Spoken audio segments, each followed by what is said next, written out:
నమస్కారం. NM7 TV న్యూస్‌కి స్వాగతం.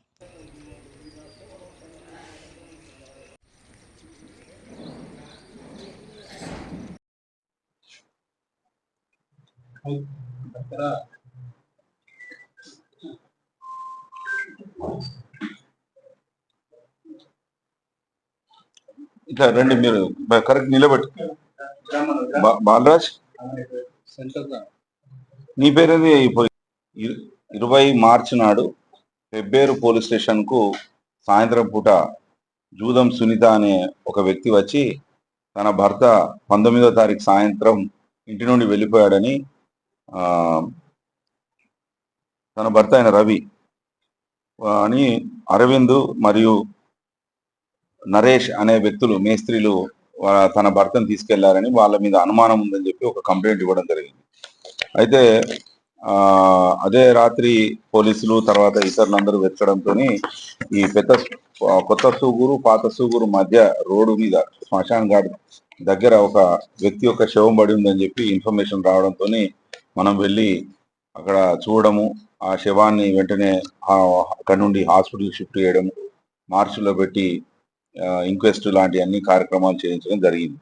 తర్వాత ఈ అనుమానితుల మీద మేము కొంత అబ్జర్వేషన్ పెట్టడము, సరైన ఆధారాలు లేకపోవడం వల్ల కొంత ఆధారాలు సేకరించే పనిలో పడి నిన్నటి వరకు పూర్తిగా కేసుకు సంబంధించిన ఆధారాలు పూర్తిగా సేకరించుకొని అరవింద్ను అదుపులోకి తీసుకొని అడగడం జరిగింది, ఈ జూదం రవి ఎలా చనిపోయాడని చెప్పి.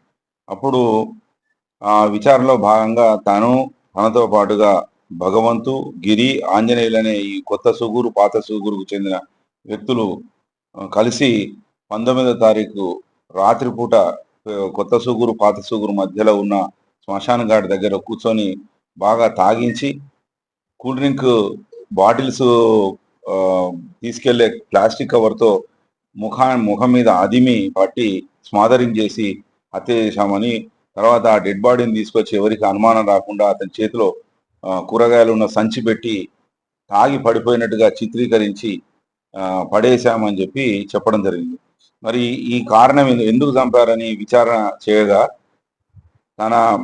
ఈ చనిపోయిన జూదం రవి యొక్క భార్య ఎవరైతే కంప్లైనెంట్, ఈ కేసులో కంప్లైనెంట్ ఉన్నారో ఆవిడే అరవింద్తో ఒక అక్రమ సంబంధం ఉండడం వల్ల ఆ విషయం తెలుసుకొని రవి అంటే భర్త తనను సతాయిస్తున్నాడు, అడ్డు తొలగించమని అరవింద్ను కోరగా, అరవింద్ తన మిత్రులైన ఈ భగవంతు, గిరి, ఆంజనేయులు వాళ్ళ సహకారం తీసుకొని, అయితే దీనిలో భగవంతు, గిరి అనే వ్యక్తులను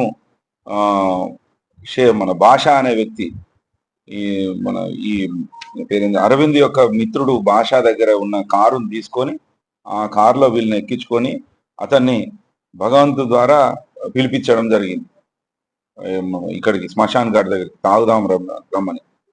అక్కడికి రావడంతో ఆ సాయంత్రం పూట నలుగురు కలిసి అతనికి బాగా తాగించి ఆ ఇసుకలో పడిపోయేలా చేసి నలుగురు ఒకరి కాళ్ళు ఒకరి చేతులు అదిమి పట్టి ఆ ప్లాస్టిక్ కవర్లను ముఖం మీద, ముక్కు, నోరు మీద అదిమి పట్టి శ్వాస ఆడకుండా చేసి చంపేసి తీసుకొచ్చి రోడ్డు మీద పడేయడం జరిగింది. దీని మీద పూర్తిగా ఈ కేసు మనం సస్పీషియస్ డెత్ గా కట్టి అసలు ఎలా జరిగింది, ఎందుకు జరిగింది, ఆధారాలన్నీ వెలికితీసి మానవ సమాచారము, తర్వాత అనుమానితుల మీద ఒక అబ్జర్వేషన్, వాళ్ళ మూమెంట్ అబ్జర్వేషన్ చేసి ఈరోజు అందరినీ అరెస్ట్ చేయడం జరుగుతుంది.